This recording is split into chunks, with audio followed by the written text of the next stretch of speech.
I honestly want to know from you, Mr. Aces fan, Yeah. so-called Aces should be the Aces expert here. So first of all, so called is crazy. Hey man, So if called is you give me something, tell me what you're seeing. Because so if called. you're the fan, you should be the one watching them the most on this podcast. So I want you go ahead and start. What have you noticed? 9 wins in a row ever Yeah. since they got blown out by 50 against Minnesota. That It's was a rough. whole turnaround. That So was rough. I Yeah. I've got some things, but I want to know. Let's start with you because you should have been watching them more than me. So I want to know what you've been seeing.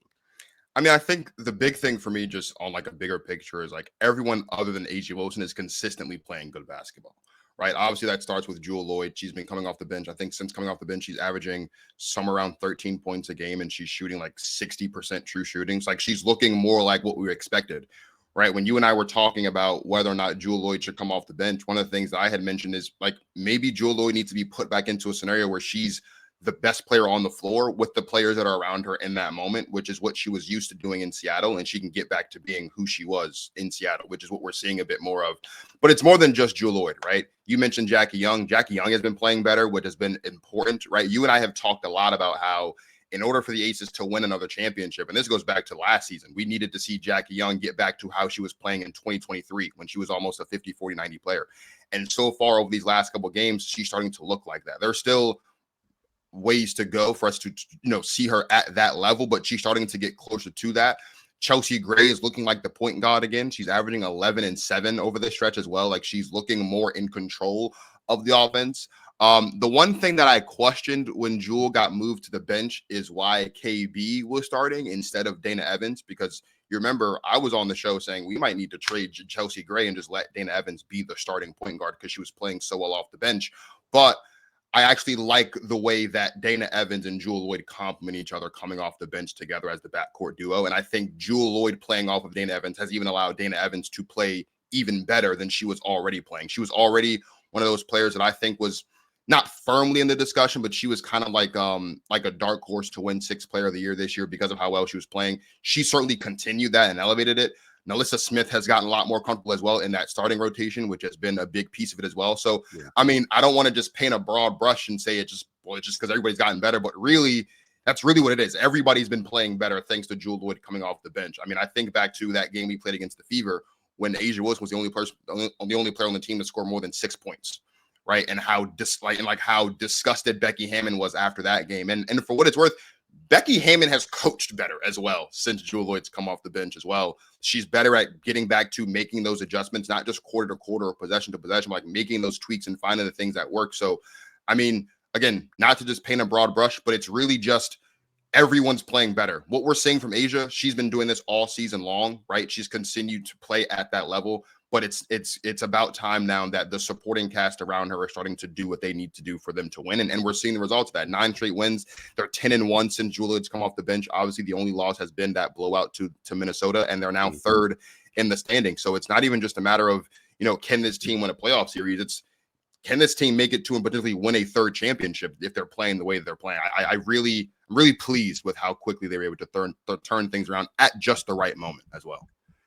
Yeah, definitely. I do think so I had to defend you in YouTube comments because people were coming at you last week when we talked about the MVP conversation, and we were talking about the possibility of voters knocking or just having a feeling about maybe Asia and or Fee based on what their teams are doing, and you kind of made the point that you felt like the turnaround with the team might be credited more to Jewell than Asia. And I, as I often do, came to your defense in these YouTube comments because people were going at you talking about, what do you mean? It's definitely still Asia. But I tried to reinforce what I felt like you meant, which was the part of the story of the turnaround for this team has been Jewell coming off the bench. Like you said, they're 10-1 since it happened. It didn't happen right away because I thought it was all the win streak was with her coming off the bench, but I didn't realize the Minnesota loss was the first game of her coming off the bench. I thought it was the Golden State game because I thought the first game she came off the bench, she had that game with 27 and hit 7 threes off the bench against Golden State. I thought that was her first game. She did, and then the Minnesota game was the second one. But And the Golden State, their first 2 wins on the 9-game win streak were the Golden State games, and that first game was the game when Jewell came off the bench. Yeah. But we played 2 games before. I thought that was her first game coming off the bench, but it was really the Minnesota game where they lost by 50. So but again, her coming off the bench has been a big story of part of this turnaround, clearly. And I do want to say, Jewell Loyd, like, let's give her credit for being, a leading scorer in the league just 2 years ago, right? Being one of the premier scoring guards in the league, and seamlessly, like, we've seen examples of players in the NBA before, like, big time scorers or stars that aged, that didn't take too well to coming off the bench. Jewell Loyd is one of those examples of, a humble star who can check her ego and can embrace her role of coming off the bench because she's looked just fine doing it. There's a thing with, like, I had a couple moments in my career where I came off the bench, and as a scorer, it's a weird thing because, like, you would think that as a scorer, you'd want to be in the game sooner to develop and establish your rhythm. But just in my little experience coming off the bench as someone who was known to be like a shooter / scorer, you find enjoyment in it because when you get in, things are kind of settled and you kind of just come in and, like, you can just go. I mean, your role is known. You're coming in to shoot and score. So it's kind of like you kind of can catch people off balance a little bit. The game has started. There's a little sense of fatigue has set in, at least for the players who have been in already. So when you come in, things are kind of already in rhythm, in motion, and, like, you come in and it's just like, oh, you forgot about me. I'm just going to find my opening and get right to it. It feels like she's just really embraced that well with that role. So I just wanted to give her credit for that. I honestly, from what I've seen, I don't necessarily think it starts with Jewell. I do think it starts with Jackie Young. The main thing that I've noticed, and from a broad brush perspective for me, just like in terms of how the team is playing, I think you're right. I think in a simple sense, like, players are playing better. I think more shots are being made. I think individually they're playing better. Yes. I think something that must have been stressed and, like, evaluated by the team in film and just looking at things after that 50-point loss to Minnesota, what I'm seeing is they're playing a lot. I think they found a better pace to their offense. What I'm seeing is just a little bit sharper play, like 1-2 passes, quick dump ins to Asia, rim runs for Asia. Like, I'm seeing a lot more easy baskets and easy offense for the Aces. That's what I'm mostly noticing. And for me, I'm attributing that to the guards playing better. We talked about the Aces struggles at one point. You mentioned before how you had said you had just posited the idea of maybe we need to trade one of our guards. I had said at the end of that clip that we played, like, I felt like this guard group can work together. Give it some more time. Let's see. They hadn't pulled the trigger on bringing Jewell off the bench yet, like you said. When they finally did that, we kind of saw a different kind of balance with the roster. Don't keep throwing shade on Kirsten Bell. She had one of these 9 wins. She did 3. Everyone is looking a little bit better. So they clearly had a come to Jesus moment as a team. Asia had the quote after the 50-point loss, like, don't come into work if you're not after that loss, don't come to work if you're not ready to bounce back. So they clearly had an internal collective response. But I mostly attribute it to, I look at this team and I'm me, I'm a guard guy. I'm always looking at guard, but the guard play on this team is very important. Yeah. Chelsea Gray has kind of come into form a little bit more. You expect that from her as a veteran. Like she's going to find her spot. She's going to be effective. But I really think I look at the play of Jackie Young. She's averaging 16 a game over this 9-game win streak. But the more important stat for me is the assists. In the 9 wins, in 6 games, 6 of the 9 wins during this win streak, she has 5 or more assists. In 7 of the 9 games, Chelsea Gray has at least 5 assists or more. In 2 of those 9 wins, Chelsea Gray had, one of the games was 11 assists, one game was 14. So that's what we know she can do as the point guard. That's what we know she's capable of. But the Jackie Young assists, I don't want to overlook that, because when I'm watching them, what I'm seeing is getting back to a little bit of that ball popping offense that they had a couple years ago that Becky used to stress every time they asked her about her team and her offense, is the ball popping. I think they're getting back to that a little bit.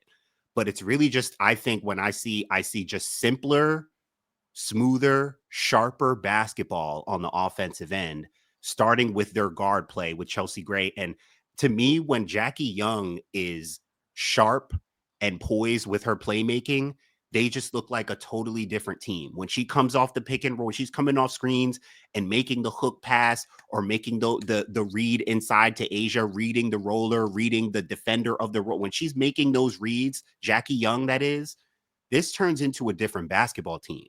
I think they found a nice cadence with their speed and their pace, because this is a fast team. I didn't look at the pace numbers. I meant to check, but they play with between, Jewell can move. Like Jackie's an athletic guard. Chelsea Gray with the ball in her hands, she pushes pace, not just with her foot speed, which she doesn't have crazy foot speed, but she creates speed with her passes. She makes, advanced passes, and she want things 1-2 ahead. So she makes the pass that accelerates things. So I think when you watch them, like, really notice how the ball is really starting to move and pop, simple decisions, catch and shoot, not too many dribbles. I just think they're really finding that rhythm. And then lastly, I think defensively, my big thing when we last talked about their struggles, where it looked like they didn't want to play defense anymore. Their defense was looking terrible in the first half of the season. During these 9 games, they've had 6 games where they've held the team under 80 points. The first 2 games were against Golden State, held them under 80 both times, 77-72. They held the Liberty to 77, held Atlanta to 72. They held Phoenix to 61 the other night. Yeah. So their defense is clearly something that they came together on and was like, we got to clean this up. I wanted, like, NaLyssa Smith hasn't been putting up like numbers. She barely even scores in double figures like that. And, we talked a lot about the front court help for Asia and just that person next to her. I think we got to give NaLyssa, like, the NaLyssa Smith trade. We both liked the move. Yeah. It has been working in just these most subtle ways. When they call on her, when they need her. And look, even when you hear her talk about the temperament of the team, you kind of expected this because you're going to a winning culture. It's a different level of accountability. So, like, you expect some of this to play out when a move like this happens, because she has a chance to be in a winning culture. And that can just kind of change how you approach things. Obviously, you're not called on to be doing too much. They just need you doing the little things. She's doing the little things. Like, she's competing, and you can't hide, because this is a team with certain standards. So, like, you have to play hard. You have to bring effort, So as they've made this turnaround since the 50-point loss, I just think individually, as you mentioned, players are just doing better, including NaLyssa Smith. I think she's been super solid in there on both ends competitively. Like, she'll, little tip in, offensive rebound, hit a baby jumper here or there. So I think it's just all kind of coming together. And the NaLyssa Smith move, the Lloyd move obviously happened already before the season, but I think, with Dana Evans playing well, still got Aaliyah Nye off the bench. Like, it's kind of just all starting to come together at the right time. And that's another part too. You mentioned Aaliyah Nye. I know we talked about how, like, it seemed like early on in the season, and almost felt like Aaliyah Nye had to do a little bit more than she should be doing as a rookie. She's even now able to play more so just as a player coming off the bench who can shoot threes, who can do other little things in the mid-range driving, whatever the case may be, and just fit in as a role player rather than having to consistently produce offensively, which is helpful. Just taking a look at where we're at, the Aces have 7 games left in the season. They're here in DC today to play the Mystics at 3. They have 3 games against the Sky. They have 3 games against the Sky. They have a game against Atlanta, a game against Minnesota, and they finish out on the road in LA. I don't want to make a big deal about it because anything can happen, as we've said a lot over the past couple of weeks. But the Aces right now are third in the WNBA standings. They're a half game back of the Atlanta Dream for second place. No one's catching the Lynx. We know that. The reason why I emphasize that is because if the playoffs were to start today, the Fever would have to play the Aces in the first round. Mm-hmm. If the Aces can move up to the second spot, they have to play a Seattle team that has struggled a lot over the last couple of weeks. I'd rather see. I wouldn't want to see Seattle, man. I wouldn't want to see my Seattle. You know, they're inconsistent, and I know you know I've been kind of on them, off them as a dark horse, but in a playoff series, I wouldn't want to see them in a first round playoff series. I wouldn't want to see Seattle in a first round playoff series. But the reason why I bring up the Seattle point is because if they can move up and play Seattle, then that means that they are not on the same side of the bracket as Minnesota and New York in that reality, which means their road to the finals in that instance is a lot easier. Mm-hmm. The Lynx or the Liberty have to take each other out before they get to the final. So that's just the only reason why I bring that up, is because if they can move up, they get to play Seattle, which is tougher than playing Indiana. But if they have to play Indiana, they also have to play what would probably be the Mercury or the Liberty right now, depending on how things shake up. So that is another important part that I just wanted to throw out there. But I mean, like I said, I'm glad that things are able to kind of sort themselves out, and I'm actually glad as well. Of course you are. You're a so-called Aces fan. Well, the reason I'm saying I'm glad that things are able to sort out is because I think you also look around at other teams, like aside from Minnesota, who's just been consistently good, even though Fee hasn't been there. Like Phoenix is kind of starting to fall apart a little bit. The Liberty are sliding down a bit as well. Like there's a lot of uncertainty about some of the teams that we thought were going to be in the thick of things. They're kind of struggling a bit. So for the Aces to be figuring things out right now, when some of the other teams that we've kind of thrown out there as potential contenders for a championship are kind of losing their footing a bit, it's a good thing to see for that as well, because it gives them confidence going into the playoffs as well, which that you need that as a championship winning team, but great for them and great for their fans. Absolutely. But it's good, like good for them that they're back in the running as one of the top teams in the league. Like it was just, I mean, it was Minnesota and New York. And it's like, all right, those are the 2 best teams by far. We don't even know what to make of Vegas. Indiana's been up and down with Caitlin out. Phoenix has made a push. Atlanta's made a push. We have some good teams, and it's been highly competitive. With all the injuries, there's a lot to sift through and figure out who's up, who's down. Mm-hmm. And of course, with the schedule, like I've talked about, like you got to keep up with like where people are between injuries and fatigue and all that. Like it's been a lot, but it's good for them that they're back in the running as one of the top teams where they should be, but they're putting it together at the right time. We talked about the MVP thing last week. My last kind of thought here is that now we're seeing the turnaround and a legitimate win streak. Cause like I had said, if Asia or Alyssa Thomas finishes the season on a hot streak, it puts even more pressure on Fee as the undisputed MVP. Asia Wilson is now the one. She's the one putting real pressure on. Alyssa Thomas is going to get votes, and she should get votes. Yeah. But with the way Vegas has turned things around, 7 games left, this thing is going to be neck and neck now between Fee and Asia. I think so. This is the kind of hot streak to end the season. And of course, Asia's been great individually, as we know. But with the team turning things around, it's going to make it even more interesting.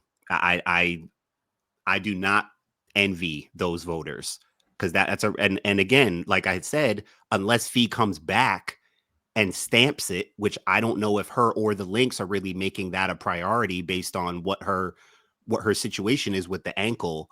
Yeah. Again, just makes things even more dicey. If she's not going to come back and put another handful of great games together and be like, hey, no, I'm still the MVP, it might just go to Asia for the 4th time, and it will be deserving.